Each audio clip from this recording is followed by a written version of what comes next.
Hiya. Hey. You alright? Yeah. Everyone alright? I'm pretty, Yeah? Yeah, I'm pretty good. Yeah.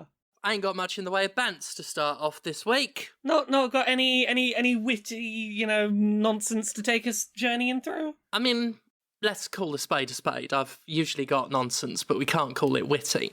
I usually have stupid garbage to spill, like so many wayward trash trucks. But no, I've been all business this past week. All business. Last week's podcast was recorded the day before the V1 release of Vampire Survivors. Yes, it was. Which has now launched alongside my writing, which is still a complete and utter trip. It is surreal to see my writing in the game and see my name in the credits. Fucking wacky. I streamed that for 11,000 people on Steam that day. That was pretty fun. Mm-hmm. It's real good. Thank you. You did real good stuff. People seem to be loving your stuff, and that's good because they should, because it's great. Yeah. Everyone except a small group of twats who modded out one particular bestiary entry within the hour of the game's launch, because it mentions a trans person. Aside from that small group of tantrum throwers, the response has been really good indeed. We've also posted the debut show for Spectrum Wrestling, which features some wonderful commentary from Laura Kate Dale, from my esteemed co-host here, Laura, alongside my trainer, Liam Slater. Both of them did a really good job, and that's available on the Spectrum Wrestling YouTube channel, which, because that channel is new, I don't have a custom URL for it, but you can find the link on Twitter at SpectrumPW. So really glad to have that up finally. Really nicely edited. Fee did a really good job editing it, and yeah, it's a great show. And we have also announced the next show, November 19th. Is that right? Yes, November 19th in Sheffield once again. Our next show is called Kaleidoscope. It's going to be really good. I'll be there. Priscilla, the Freak Show, Simon Miller is confirmed alongside many others. It's going to be a really good show. We've started putting the card together. Really proud of it. If you can make it, Sheffield, tickets are available at buytickets.at/Spectrum Wrestling. Do please come along. Those are the main ones, other than finding out I've got to get a fucking root canal. That's no fun. Not pleased with that. Even less fun is that you have to wait to get one. I've got to wait a couple of weeks, and even drinking a glass of water right now, like, just the moment it touches it, it's like, so that sucks. Also, I'm writing up my review for Gotham Knights, but we will talk about that in a moment. Oh, we got so many games to talk about this week. We got a lot. Like, we might as well get cracking.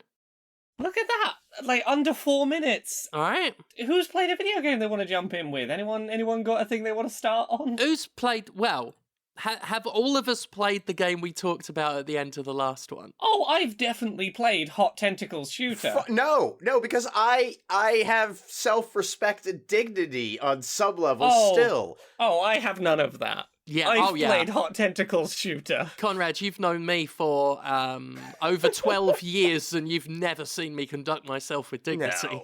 No. Okay, well, I'm just glad it's the Tentacle Shooter and not Orc Massage. I'm glad everybody didn't play Orc Massage. I'm looking in one particular direction. Oh yeah, totally. None of us. I mean, look, the only reason I didn't play Orc Massage is because it wouldn't boot on the Steam Deck, and I do have it now downloaded on the PC, and I might still play it for next week, but So Laura and I have played Hot Tentacles Shooter, which we mentioned last week. A game that can't go on Nintendo Switch because Nintendo Switch doesn't... Yeah. Nintendo don't like titties. It is listed on the PlayStation Store, although I imagine very much like that one shit porn game I played, the console version will be censored, and so you won't get to see raw nip. I mean, the Steam version has multiple levels of undress on the starting menu, and I assume they just took away the full nudity one and gave you, like, scantily clad outfit and slightly less scantily clad outfit. It's probably... I mean, I've seen these games in operation on PC and console before. It's no big whoop to slap a bra on them. Yeah. But no such thing is present. Oh yeah, no. In Hot Tentacle Shooter on Steam. tits galore. So this is a top-down space shooter. Yeah. You're a little ship, you're shooting up at aliens that are coming in, you get power-ups and whatnot. It's as bare bones a top-down shooter as you can get. It's basically Galaga, but with less elegant enemy patterns and whatnot. I mean, you're not wrong.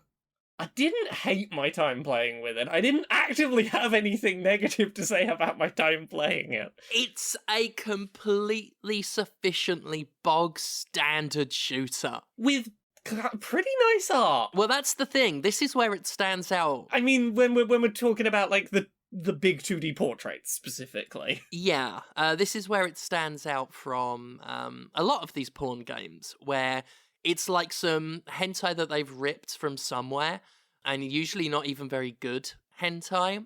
And it just, none of it looks original, and all of these, so many of them are like hentai sliding puzzle games. That's usually the most common porn game.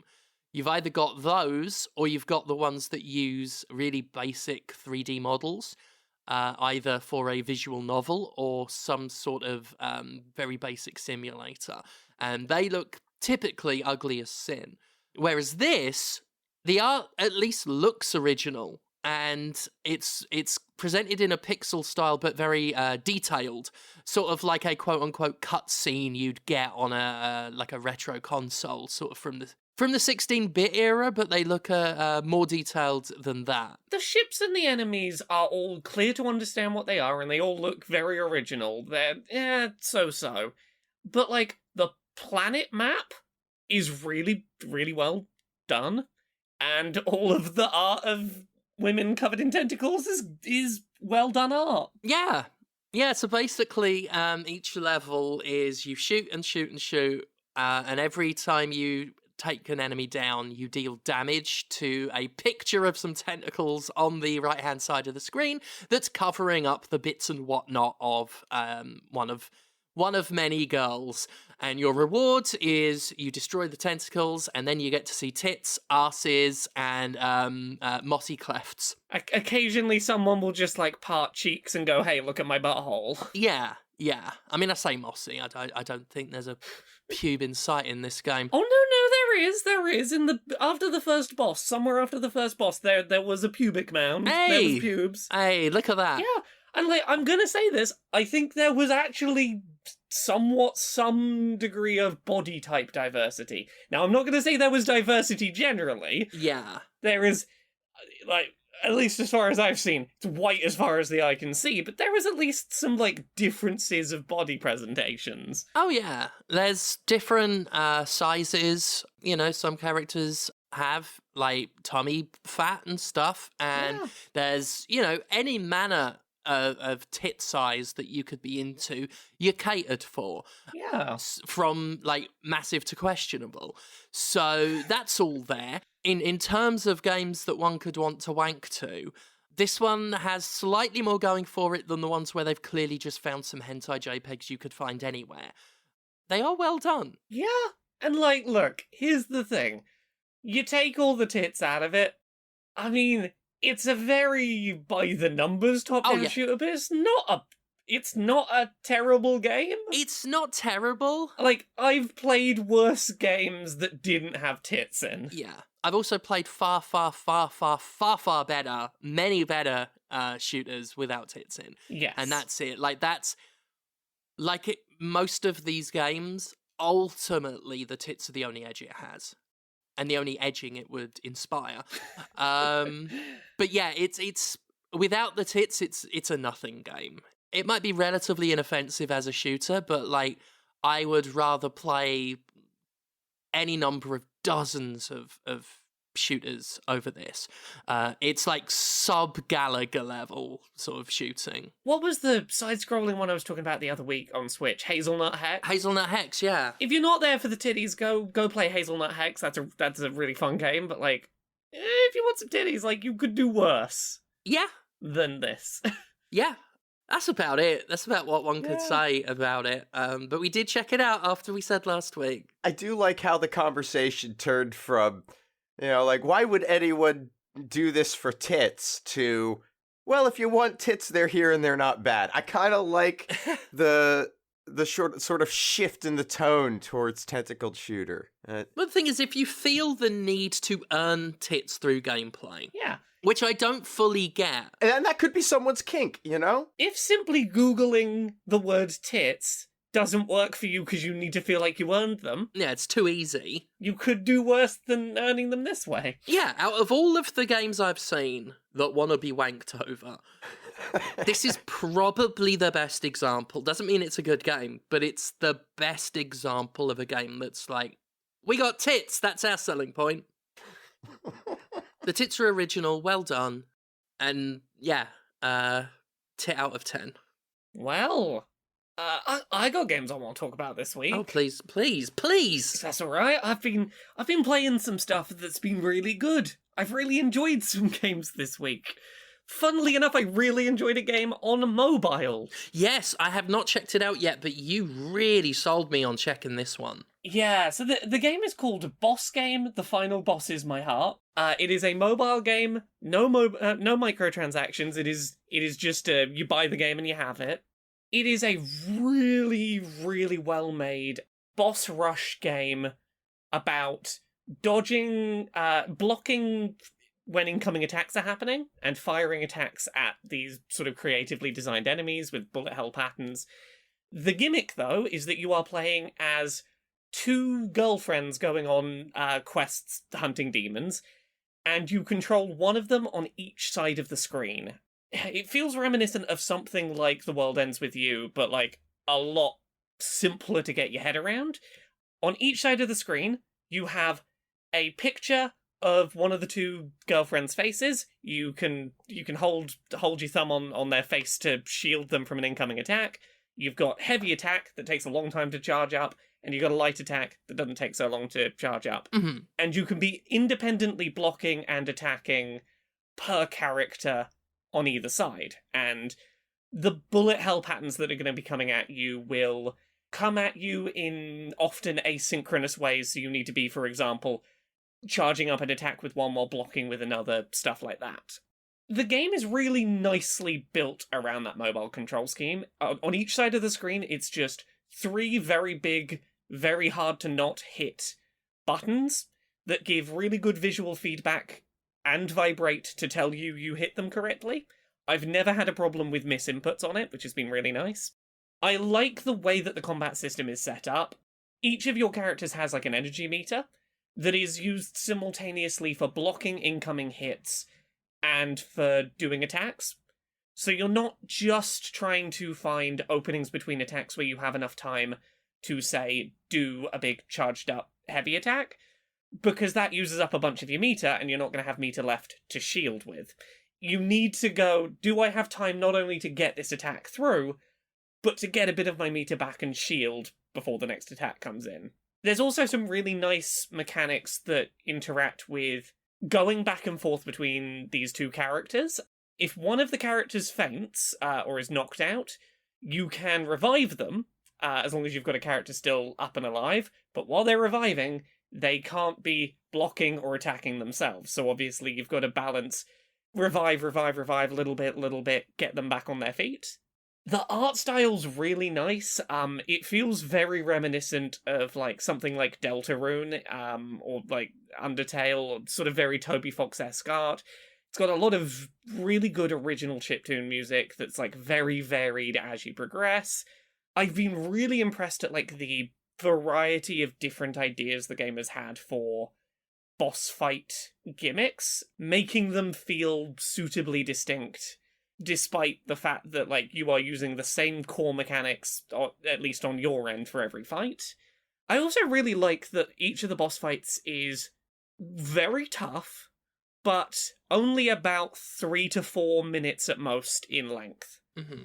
And it's very quick to jump back in, so if you lose a run, you can jump right back in, and a successful run is never going to take you more than, I'd say, like 3.5 minutes, which feels like the right kind of length for a game like this to be able to do the thing that, like, you know, your Dark Souls-y type games do, where they're gonna throw a lot of stuff at you, and you're gonna have to practice learning recognizing the wind-ups that are coming, but also it's not such a long fight, and you're so quick back into it that you can just sort of keep hammering at learning those patterns.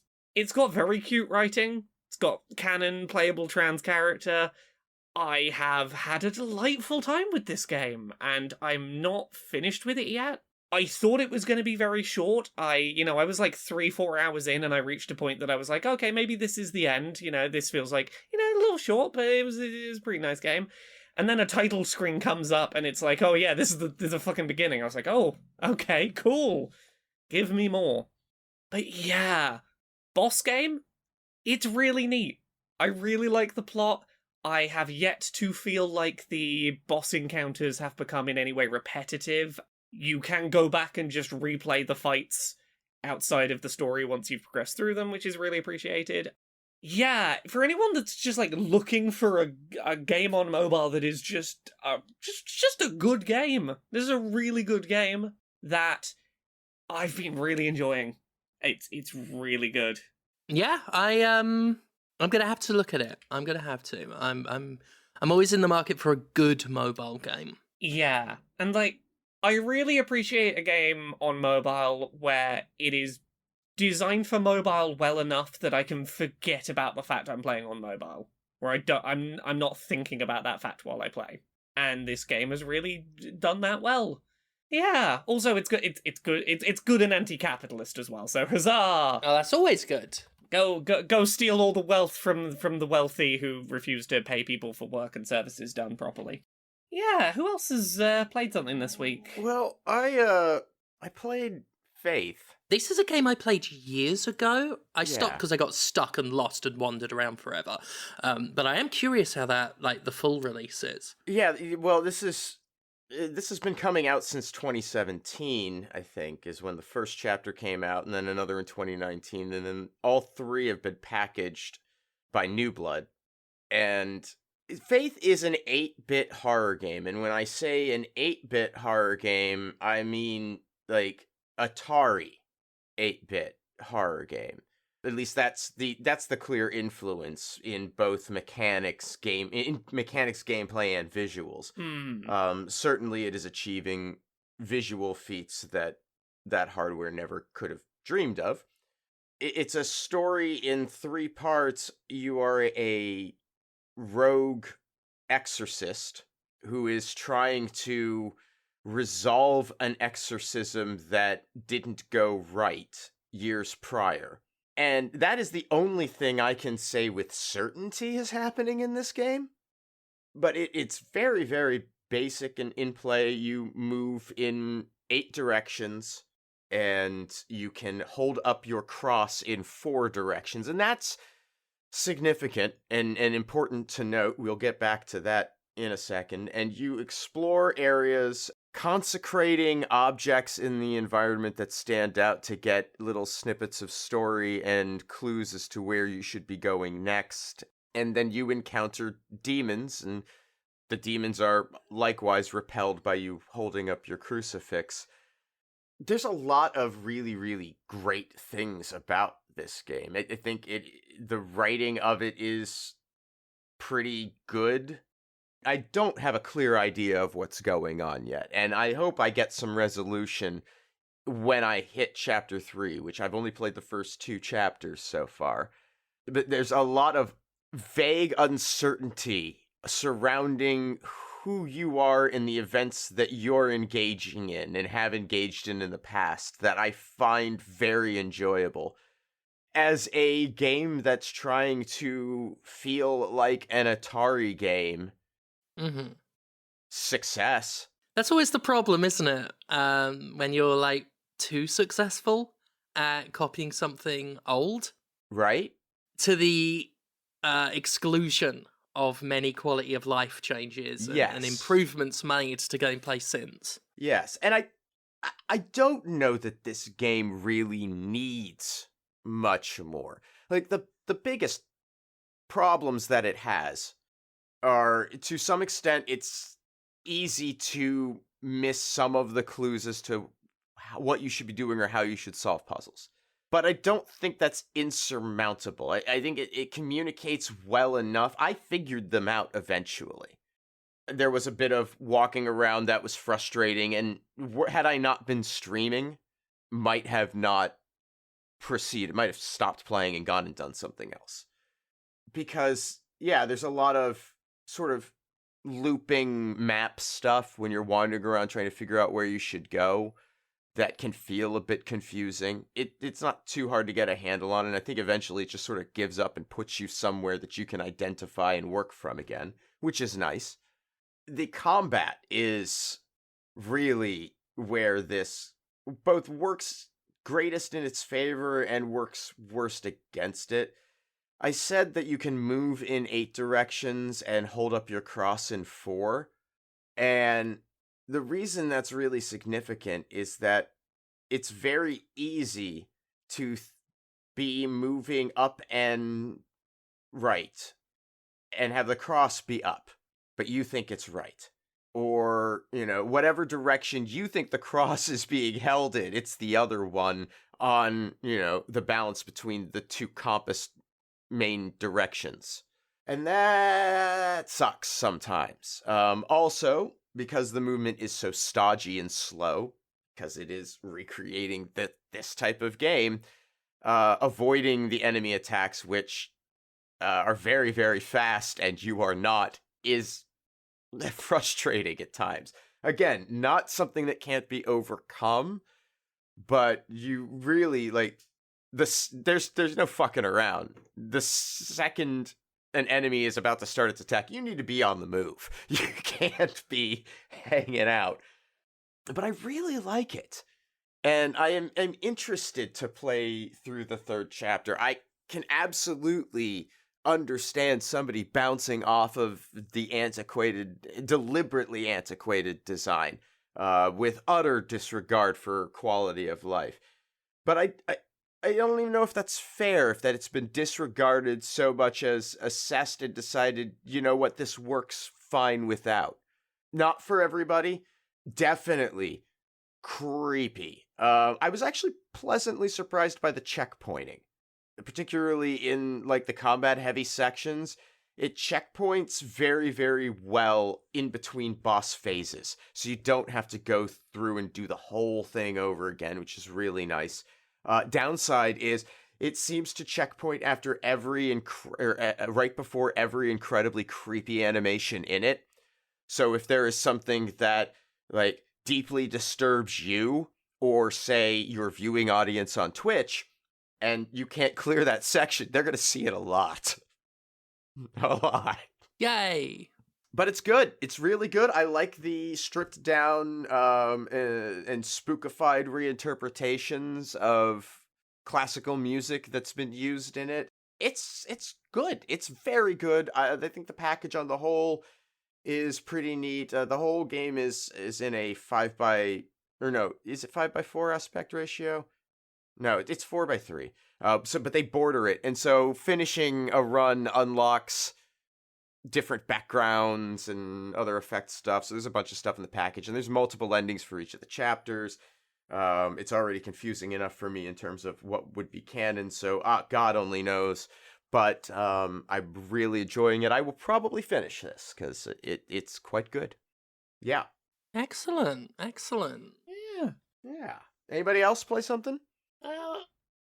Gotham Knights is so shit. I've heard that. Yeah, It's so shit. Yeah, it's unbearable. It's not I'm good. trying to write my review right now, and it's difficult insofar as there's no way I can adequately describe how offensively boring this game is, how unforgivably repetitious it is. It is the distilled pure form of open world busywork. How in many open world games, one of the easiest things to do is fill the map with bandit camps. You go in and you clear out all the enemies, and then that's it. You've liberated a camp. That's in the Far Cry games, in the Horizon games. Right, imagine if the map only had 3 bandit camps that repopulated themselves, so that you did the exact same thing over and over again. That is just one example. of how creatively lazy Gotham Knights is. It is unbelievable. What a hack job this game is. It is... I mean, it's a mess, first and foremost. Combat is a fucking mess. Like, imagine the Arkham Knight system, the Arkham game system, or the exact same system found in the Shadow of Mordor, Shadow of War games. Except there's no counter-attack button.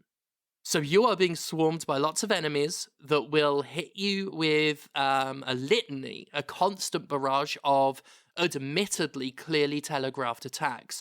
Except you can't press a button, turn around, and effectively disarm that attack.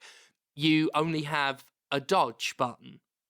And you can dodge with good timing and launch a quote-unquote perfect attack, but unlike the Arkham games, there's no real window of invincibility there. There's no guarantee that if you dodge, with or without launching a perfect attack, you are not perfectly lined up for a cheap shot from somewhere else, usually from off camera. Mm-hmm. On top of that, they didn't keep in the counterattack, but they did keep in those games' tendency to have the protagonist attack the groups of enemies seemingly at random, where you almost have to leave it to the game.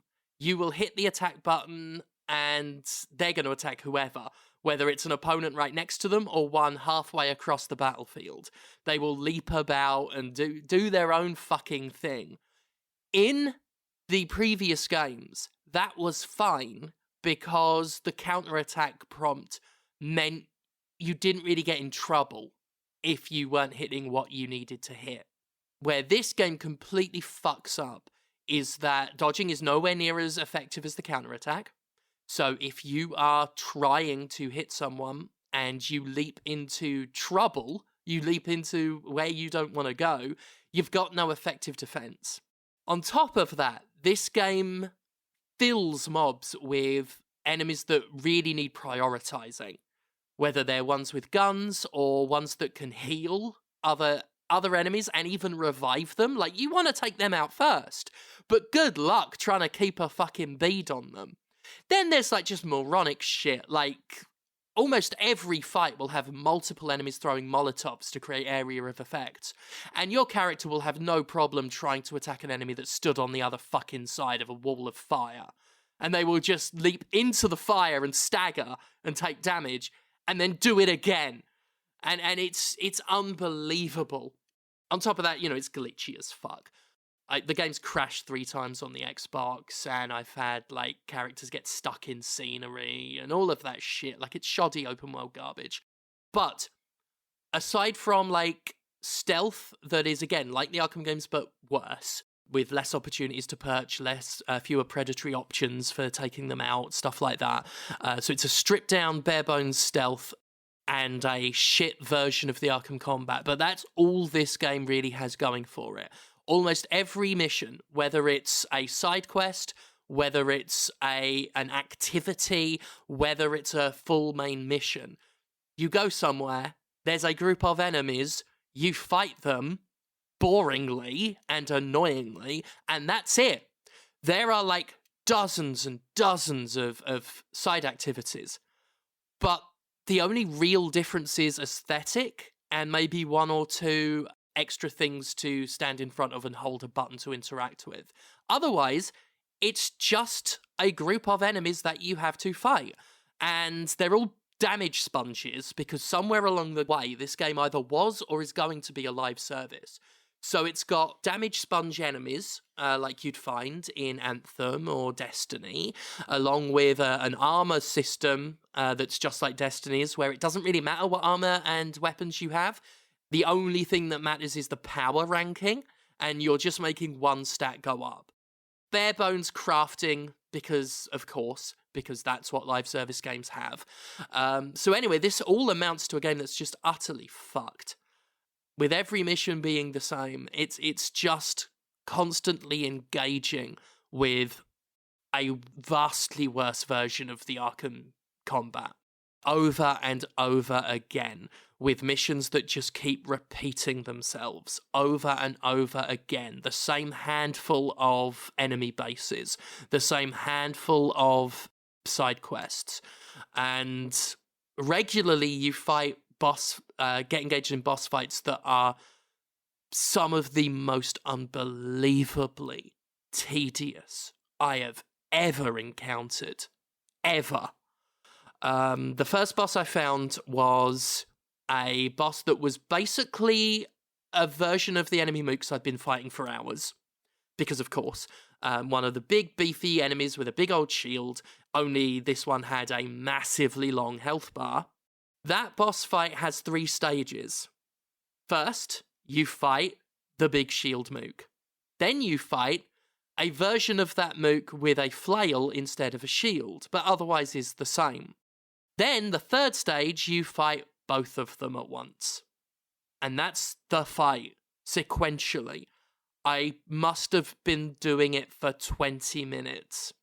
And all the while, every boss fight I've fought so far will eventually throw in a bunch of minions as well, because this game has not one original idea in its tiny little mind. So, of course, you know, if you can't make the game difficult, then just swarm them with damage sponge enemies that will attack you constantly with cheap shots from off camera. The second boss I fought was Clayface, which was basically another big enemy mook with slightly different looking attacks. And I fought him. He turned into 3 versions of himself, and they could heal themselves and were still the same damage sponges. So I fought them. Then it got to stage 3, which was them again. And then I got to stage 2, which was them again, but with mooks. Then stage 3, which was them again with mooks. And again, it went on for fucking ever. I've since fought Mr. Freeze in a Big Mech and Harley Quinn, who are slightly different in the fact that one is a Big Mech and one leaps about a bit with a hammer, but is still the same thing. A few easily telegraphed attacks that take forever to whittle down because it's like chopping a tree with a fish. And eventually throw some mooks at you for the only real sense of challenge. And the only way the game is really challenging is attrition. Eventually, enough cheap shots will deplete your health packs. And that is the only way you die. Not because anything was actually difficult, but because things drag on long enough as to deplete your resources. On top of that, like I say, just pure live action trappings, from the repetitive busywork tasks to the way enemies behave, to the way you equip items and craft them. Everything about it screams that some point in this game's constantly delayed, troubled development, it was going to be a live service, and it feels like it because it feels exactly like a game that would have come out in 2018 or 2019, around that time of Anthem and games like that. And nothing I have said is adequate enough to describe what it's actually like. Because I can't vocalize how offensively repetitive it is. It's easy to just criticize a game by saying it's repetitive, but this is repetition that is genuinely offensive. After I took a 3rd Stronghold mission and found that it was yet again in the exact same building with the exact same enemies, I was insulted. And that is the game constantly, consistently drowning you in challenges. That's just an ever-growing massive laundry list of busy work that just sort of completes itself as you play the game. You know, kill however number of this enemy, clear however many of these repetitive side quests. It's just a game that exists for the sake of existing. It doesn't offer anything new, fresh, interesting.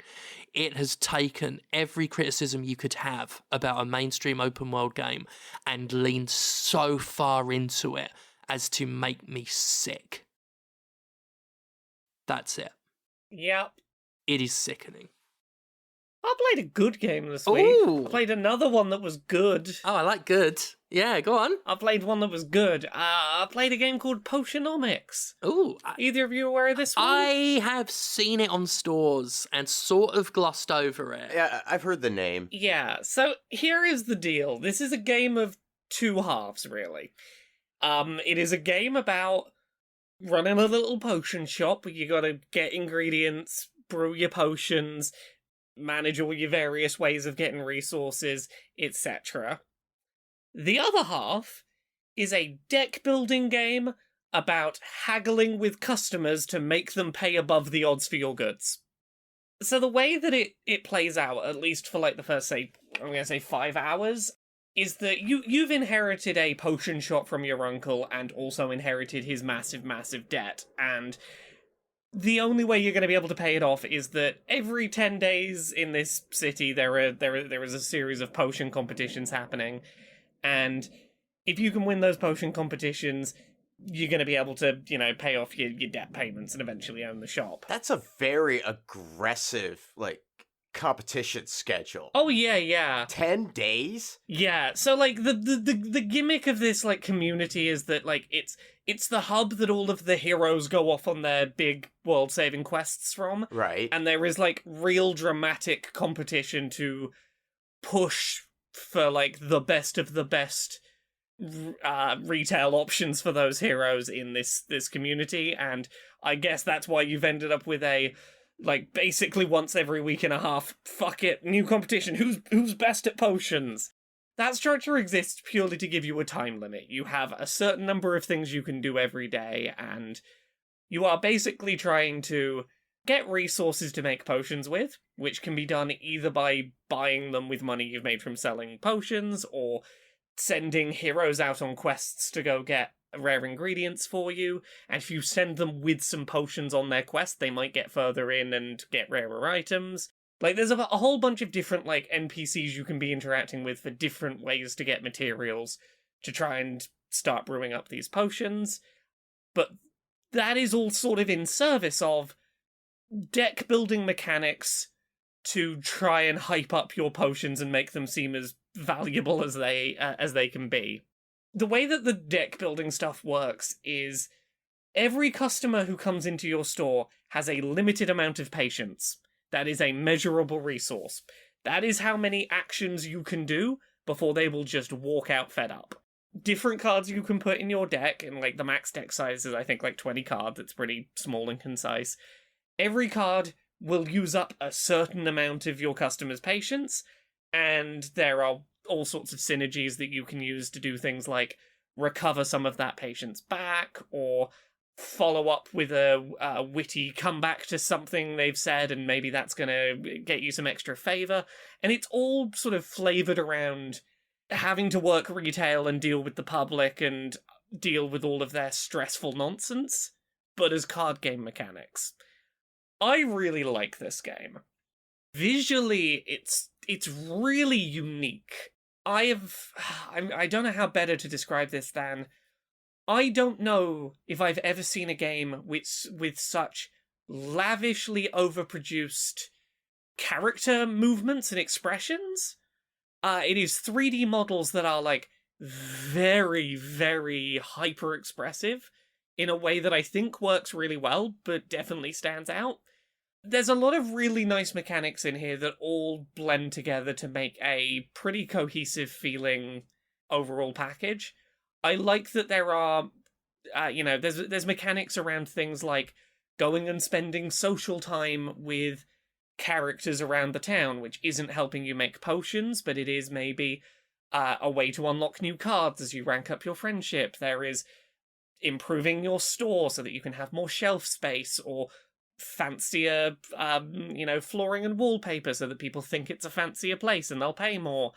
There's all these little interlinking mechanics that then build up to eventually, while you've been doing all that, these are the potions you're going to need for your potion competition. Make the best strength ones of those you can. Then make the judge value it really highly by doing card game mechanics at them. And try and have a higher score at the end of it than your opponent. I have one issue with this game, and it is an issue that I think the game has a workaround for, and I'm thankful that it's there. I'll give this caveat, but then sort of explain the thing the game does that sort of helps to mitigate this a little bit. The game does not do a great job of giving you a sense when you get to the end of your first 10 days and go do your first competition of how strong your potions need to be, like what their value, their listed value needs to be for you to be ready for the competition. It doesn't do a great job of telling you this potion you've made is probably a good one that will be okay to enter the competition with. And you can reach a point where you get to that competition on day 10 and go, I've tried this a few times and I keep just not being able to progress past it because I just haven't prepped right. And I only don't criticize this game more because of the fact that every in-game day, an autosave is created, and the older days' autosaves aren't erased. Which means that at any point, if you go, okay, I've backed myself into a corner, I really don't have the build I need for this competition, you can go and look at a list of every day you've done and go, okay, I'm going to go back to my start of day 9 autosave and just replay the last day and just slightly tweak what I did. And I appreciate that as a fallback option for if you haven't been regularly saving and you hit a brick wall. Doesn't change the fact that that brick wall is there. Like, the game needs to do a better job of giving you a sense of what is the skill level required for that competition that's coming up. But at least if you realize you've hit that wall and didn't prep right, the tools are really easily there to jump back and replay a little bit to do it. And I'm not excusing that. I'm having a great time with the game. That is the biggest complaint I have, is simply, better signposting of what the difficulty bar you need to clear is would probably help. But I really love everything else about this game, and that is not enough to turn me off of really enjoying it. I replayed a little bit of it to get over that difficulty hurdle the first time, and I didn't begrudge replaying that little bit of it because I did something completely different the second time to prepare. Didn't feel like I was treading water doing stuff I'd already done. So yeah, if you like time management deck builders, Potionomics is really neat. I'm really kind of hooked on it. Nice. Yeah. Yeah. You played anything else, comrade? I've played one other thing, and I don't have a lot to say because I've only played a very little bit of it, although it's difficult to say how much I've played of it, because what I've played is this is a day of, for me, very old styles of game being recreated lovingly, and it's like a tale of two differing examples. This is a classic arcade game. It's called Dodo. It's on Steam. This was somebody gifted this to me, knowing without a doubt that this would be something I would find interesting. You are a chef being chased by a toilet through an environment where rats are also running around, trying to collect stray donuts, concluding with a giant one guarded by an enormous dodo. That sure is what I'm looking at in screenshots here. Yep, it is a simple platform game in the, single screen platformer, where, you can wrap around to the other side to avoid things. It's like Space Panic or, Popeye. That kind of game. Space Panic is a weird example to pull, but people who know Space Panic will be thrilled. It looks like an arcade game of the, mid-'80s era. Mechanically, it is very much, very, very much like them. It has one of those great risk-reward elements with the donuts that you would see in some of these arcade games where, the first one you get, fine, but the next one, as soon as you grab the first donut, I should say, one of them elsewhere on the map becomes shiny. And if you go get those, they're worth more points and add to a multiplier that make them successively worth more points. So that's always fun. But unlike classic arcade games of the era, the movement is not stodgy. You move quickly, the jump is responsive, you can jump onto ladders to climb up them. Like, all of these little things that we would take for granted in video games of the console era are being reflected back in this arcade-style game, and it's really well made. It feels fun to play, it feels right of the era, but I know that if it had been made 30 years prior, it would have been awful to play by comparison. It's a lot of fun. I'm gonna keep playing it because I've only done the first 2 levels so far in the few opportunities I've had to boot it up, but it's visually beautiful. It's got great music. It feels like the thing while being better than the thing objectively, and I know that. So yeah, it's worth checking out if you're curious about old retro arcade games. It's fun and pretty and sounds good, and I like it. Yeah, that's it. That's all I gotta say. Huh. Steph, you played anything else this week? I have. I played a game called Cultic, which I'd heard a little about. It is another one of those retro shooters in the same vein of something like Dusk or Gloomwood, something like that.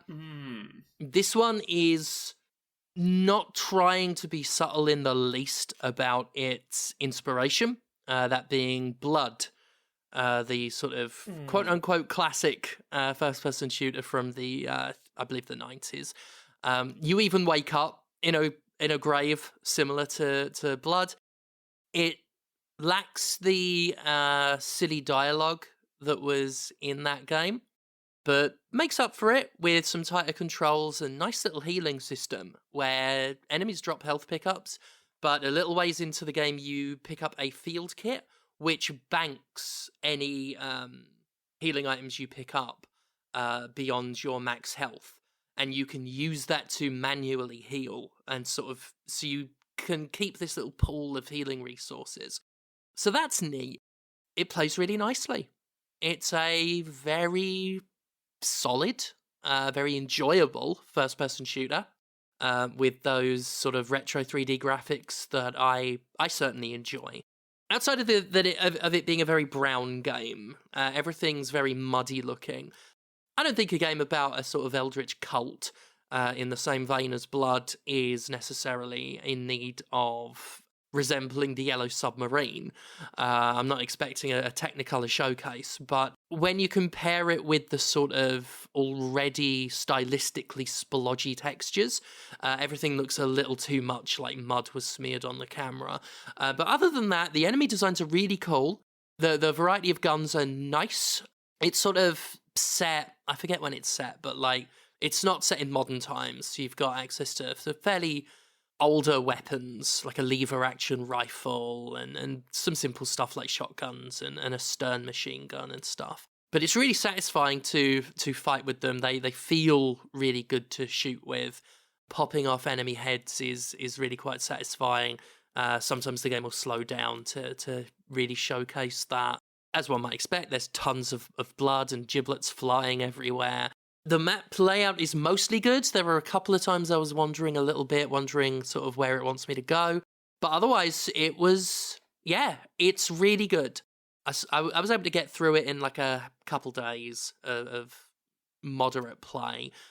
Like an old school shooter like this, it's doing the thing where this is part 1, and there's going to be, presumably, new installments. But yeah, I really like it. I played it on the Steam Deck, and it worked really well on the Steam Deck. Anyone who liked games like Dusk, this is definitely one to take a look at, because I think it really is quite good. That's about it. That's all I can say about that one. Yeah. I think that's everything I've played. Conrad, you played anything else? No, just Fallout 4, and who cares? Let me just see if what else did I put down?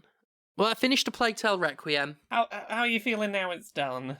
Yeah, well, I published a review of that. It's on the Jimquisition.com. Largely what I said last time, like what I said about the directed stealth holds true. The story and characterization is still really good. I will say it's a game of two halves. I didn't get to the second half last time, but the second half very much becomes a realization of what the devs clearly wanted the game to be.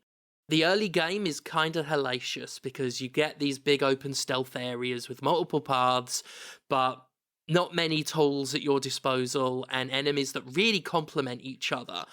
On the ground, you've got like enemies that mostly have helmets on, so you can't just take them out with the sling, with archers overlooking everything to spot you, so you really feel under pressure to the point where it's a little bit, well, what the fuck do you want me to do? And that's made worse by enemies becoming more aware of your presence and then wandering off any form of predictable pattern. They will just wander about and it'll, like, seemingly at random. But as the game goes on and as you head more and more towards the end game, you unlock more abilities, get access to a crossbow, can start crafting bombs, basically, with some leveling up and upgrades.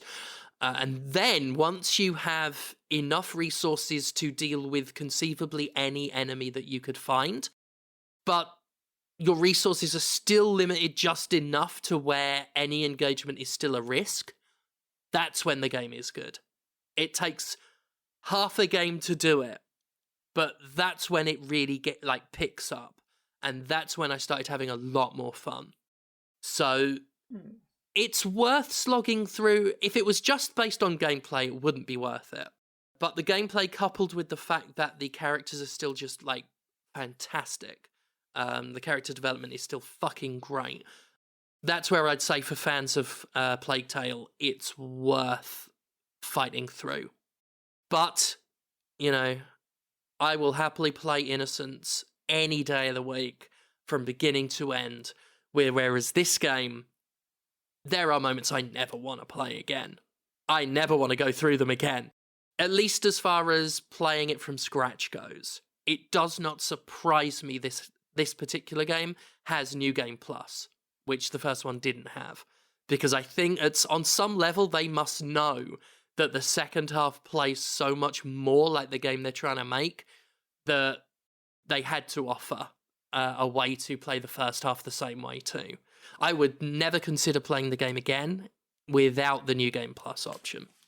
So yeah, it's a good game. It is not a patch on the original, but it is overall a solid time when you look at the entire sum of the parts. And other than that, 100% id everything on Vampire Survivors. You know, got all the characters, all the items, weapons, like all of that shit. It's still, and I say this, you know, regardless of whether or not I'm involved with it, it's the best game of the year. It's a good game. Well, I'll tell you, yeah. I can contextualize how good Vampire Survivors is. One of my best friends wrote lore for Vampire Survivors. And when Vampire Survivors released in 1.0, and my friend's lore, which I have almost entirely unlocked by virtue of simply having been playing the game for months and could immediately access, did I go and read my friend's lore? No, I did not. I played Vampire Survivors for like 3 hours before it occurred to me, oh right, my friend's writing is here. I should go read that.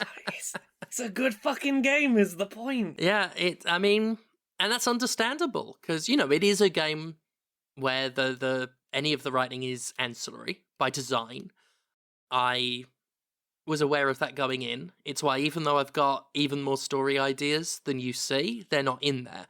But as far as the game goes, like, this thing, there's a reason it's got over 122,000 Steam reviews at a 98% positivity rate. which is phenomenal. Yeah. In the true meaning of the word phenomenal, in that it is a phenomena. I see games from big so-called AAA publishers that get reviews in the hundreds. Yeah. 122,000. And at least the last time I saw it was 98%. Yeah, I see people saying this game is not for them. I have seen maybe one, maybe two people in total all year say they actively dislike the game. That is ridiculous, but deserved. Yeah. This is my game of the year. This was true before my involvement. And this is the same year Elden Ring came out, which I loved, and at the time, playing Elden Ring at the time, thought it would be a shoo-in for my favourite game of the year. Yeah.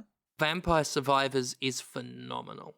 And the fact they added so much over the course of its early access period, and then just a huge extra wad of content for 1.0, it is brilliant and deserving of every praise it gets. Indeed. And yeah, that was it. Yeah. Yeah. Should we do a little bit of news before we finish up? Oh, I dare say we can do that. Yeah. Oh, well, let's start, as we always seem to do these days, with Activision Blizzard King Microsoft Corner, because there's always more to this whole shebang. We'll start with this one.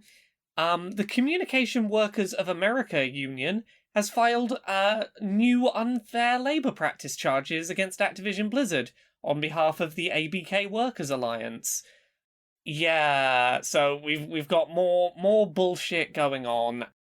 The short version, this is all to do with do you remember when we were talking about the Vicarious Visions QA staff the other week who recently got the right to vote to unionize? Mm-hmm. So apparently there's been some anti-union bullshit continuing to happen at Activision Blizzard, because of course there has been. In a read-only channel in the Activision Blizzard King internal company Slack chat, a big ol' statement was posted by Activision Blizzard's chief communications officer. Oh, the sort of person who should know better than to say things like this on company-wide Slack channels. Gotcha. Yeah, in a Slack channel where people aren't allowed to respond to it. The chief person who should know better. Cool. Yes. The short version, big anti-union post. You know, there was a little bit of trying to dress it up in the sort of, oh, well, we think that it's best to have a direct, discussion with our workers, not through a union rep. And it's like, well, you're not having a fucking direct conversation with them now. That's why they need the union, is to get you to have the direct conversation. Yeah, so a lot of workers in the company Slack got annoyed, understandably, got frustrated at being unable to... But particularly a lot of the frustration seems to have come from the fact that, like, a big part of this anti-union post was talking about the importance of talking directly to company executives on a post where they were not allowed to respond directly to the company executive. So this post got shared publicly, because of course it did. Basically, like, hey, this is anti-union stuff. You should not be doing this in the run-up to a union election that they have been granted the right to unionize. You should not be... Not only to disparage, like, to discourage people from unions, but apparently, like, in there were veiled threats to withhold raises and benefit improvements from workers who joined the union, and suggestions that their union status or support would be under surveillance. Bullshit like that. Like, trying to scare people away from voting just before a vote. So, yeah, that's not great as an update. I mean, I don't know how effective it's gonna be under these circumstances. I hope that the response is people look at it and go, that's bullshit, I'm definitely gonna vote to be in a union. Yeah, I do. I mean, it is one of those Streisand effect things, isn't it? A little bit? I feel like it, yeah. Like, if you draw more attention to how shitty your behavior is as management, it doesn't. You'd hope that would cause a few people to think about the alternatives. It has given a few people an additional excuse to think, maybe I unionize. We have some other news that is tangentially related, but it's more to do with the Microsoft acquisition of Activision Blizzard. So, we've been hearing a lot of back and forth about Sony complaining about wanting to keep Call of Duty for an X number of years post Microsoft acquisition, and this being a whole big back and forth. We might have some insight into why Microsoft doesn't want to extend that Sony deal any longer than they have to. According to claims from Microsoft, Sony's current Call of Duty marketing deal restricts Activision's Call of Duty series from appearing on Xbox Game Pass. Huh. Yeah. So this came as part of Xbox's response to the UK's Competition and Markets Authority. And yeah, the argument being made is, hey, when we say we're letting Sony still have, Call of Duty for X number of years... It's not out of the goodness of our hearts, yeah. Yeah. No, you can't say that we're buying Call of Duty to monopolize it and have it on our subscription service. Because there's already a legal agreement in place that would restrict that from being possible. We legally can't put it on Game Pass until whatever the Sony arrangement we make is done. Yes, so... Yes, the specific line in there is that apparently their agreement with Sony includes restrictions on the ability of Activision Blizzard to place Call of Duty games on Game Pass for a number of years. Presumably, we don't know for certain, but the assumption is for at least the 3 years that deal still runs for, just full stop, it won't be on Game Pass. It seems like, which, yeah, I can see why Microsoft is trying to push to minimize that, because putting it on Game Pass really feels like the end game of why they want it. Yeah, but that is end game, for one. Yeah. I mean, and while Call of Duty does sort of dominate in terms of sales, it is only one aspect of the Activision Blizzard business. There is a lot of other merit to having it, that the short-term not being able to put it on Game Pass probably isn't necessarily that significant, and as demonstrated here, it could play well for the antitrust argument that they're trying to make. Yes, and that is 100% how they're trying to spin it, is they're trying to go, hey, UK regulators, one of your arguments for why we shouldn't be able to buy Activision Blizzard is that by having Call of Duty on Game Pass, we will monopolize the game subscription market, but we legally can't have it on Game Pass, so maybe forget about that point. For a few years. Yeah. Yeah, don't think about a few years from now. Right now, we legally can't do it, so let us. Well, and considering, it's not entirely possible that Microsoft could manage to tank Call of Duty within 3 years and it's no longer an issue. I mean, that is always a possibility. We still have a couple of Microsoft Activision Blizzard bits. There's so much of it this week. Microsoft is reportedly hoping to build an Xbox mobile gaming store that would be a direct competitor to Apple and Google's app stores. Well, they've got to do something about mobile. They've never managed to effectively penetrate what is the largest computing market globally. Yes. And, as soon as I read this story, I was like, oh, yeah, no, I totally understand what's going on here. As has been pointed out by The Verge, Activision has really, really profitable mobile games. They do. And so do King, the element of Activision Blizzard King that we don't talk about very often. And it's because I think a lot of us, me in particular, I have zero interest in the mobile gaming market. Like, if it's possible to have negative interest in it, I'm there.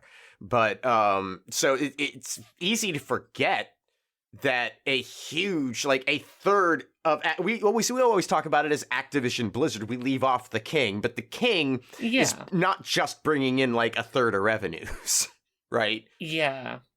So, very specifically, they talk about, they hope to get people to shift away from the Google Play Store and the Apple App Store by offering well-known and popular content. It really seems like, hey, we're probably going to put a bunch of Activision Blizzard King stuff exclusively on our own app store and try and use that to launch a presence in mobile finally. So that is something down the line.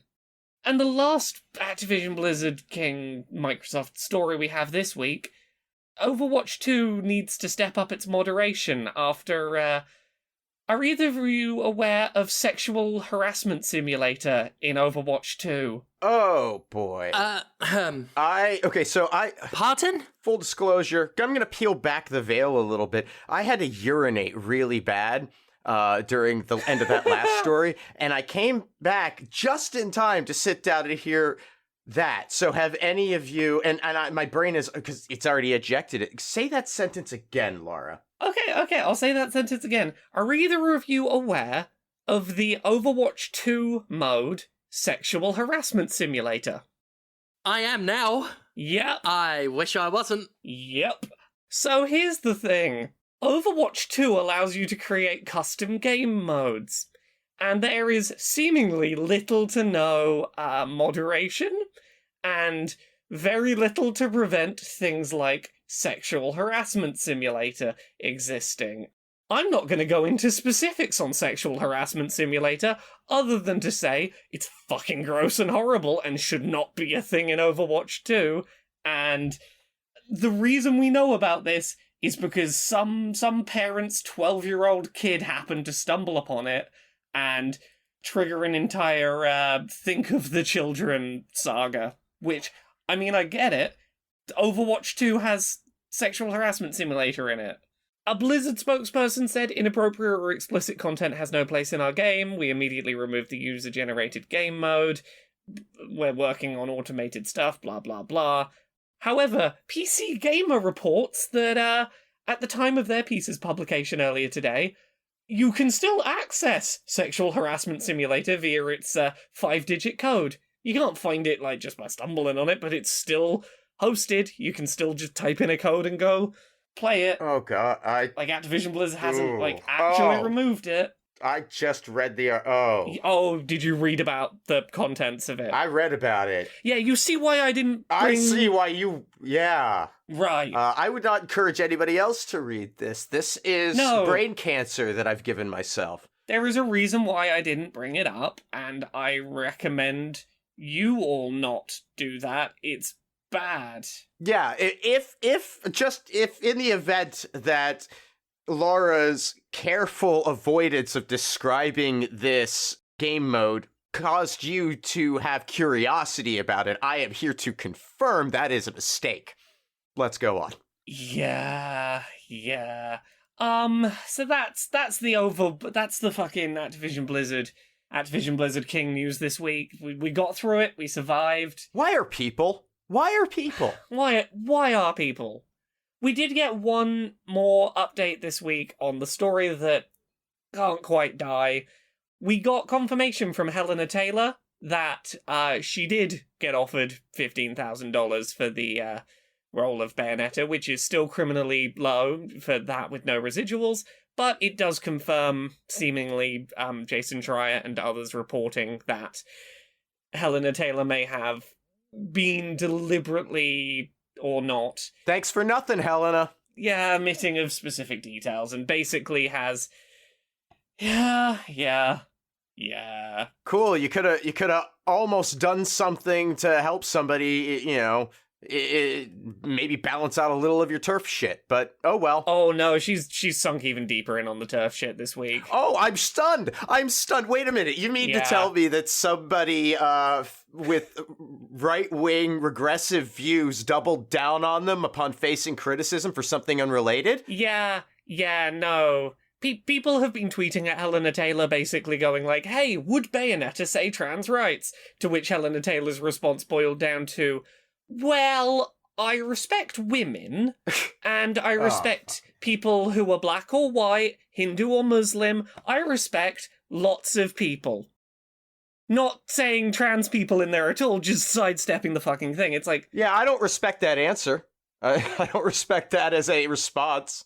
Yeah, so hey, voice actors are criminally underpaid in the video game industry, but Hellena Taylor, fuck you for, the way you have fucked this all up. It's that meme of the worst person you know just made a good point. Yeah. Which is what you said last week, and it maintains its validity today. Well, even worse than that now, it's also made that point in the worst, most deceitful way possible.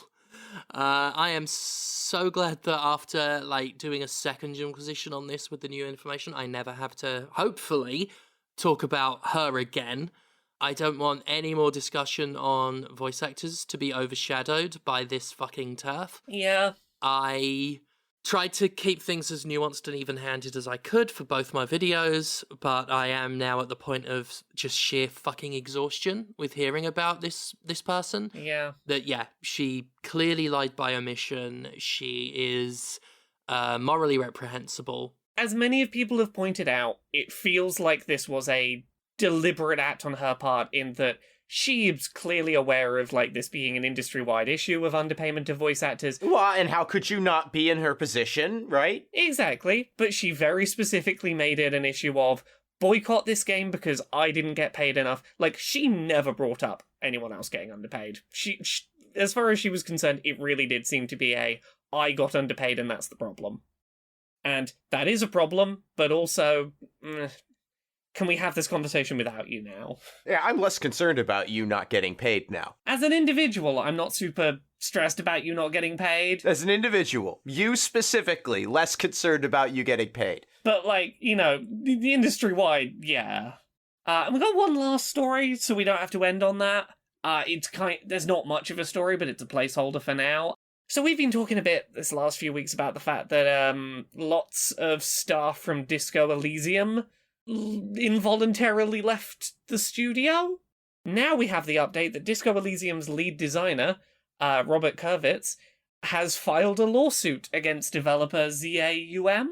We don't know basically any specifics right now. The lawsuit has been filed with the Estonian court. There will be a hearing on the 28th of November, which is probably when we will hear more about this. But yeah, it seems like probably in the next 6 weeks we're going to start hearing some specifics about what went down there. Mm-hmm. So that's keep an eye on for the future and hopefully have a bit more insight into all of the stuff that's been very vaguely talked about the last few weeks. But yeah, I think that is it for this week. I think that's everything. Well. Another podcast done. Aren't you pleased with yourselves? Laura? Yeah? What would please me right now is hearing about all of the stuff that you do. All of the stuff that I do? Well, you can find me at Laura K. Buzz in all the places on the internet. Just search Laura K. Buzz, you'll find me all over the place. This week, hey, go check out Spectrum Wrestling's Rejoice event and the pre-show and all the matches. I do the pre-show and I commentate over all the matches. You should go watch the thing. Go check out the Spectrum Wrestling Twitter account, and that'll have links, because there's no custom URL for that yet. Also, if you're at MCM in London this weekend, I may be about. If you see me, say hi. But yeah, the main one's Patreon. Go chuck me $1 a month if you can, to let me keep doing this as the thing that I do. What about you, Conrad? You can find me at Conrad Zimmerman on Twitter and Instagram. You can check out my cat Potato Wand on Instagram at One-Eyed Potato. He's very cute. He just went to the vet, and he was a very, very good boy. You could buy anti-capitalist propaganda that I make at pinfultruth.com, audiobooks at conradreads.com, hang out with me on Twitch at twitch.tv/thatconradzimmerman. And everything I do online gets supported through Patreon at patreon.com/fistshark. And you know who else has Patreon? James Stephanie Sterling. James Stephanie Sterling, that's me. And my Patreon is at patreon.com/Jimquisition. I am back in the game review business as well. You can check all those out at thejimquisition.com. I do believe a Gotham Knights review will be ready before this podcast is out. I also stream at twitch.tv/JimSterling. Do check out the bestiary in Vampire Survivors. I wrote that, as well as the game's stage descriptions. My next wrestling appearance is November 4th in Leeds for True Grit Wrestling. And the next event for Spectrum Wrestling is out in Sheffield November 19th. You can get tickets for that, buy tickets.at/Spectrum Wrestling.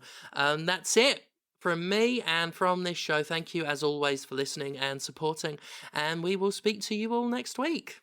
Bye! Bye. Bye.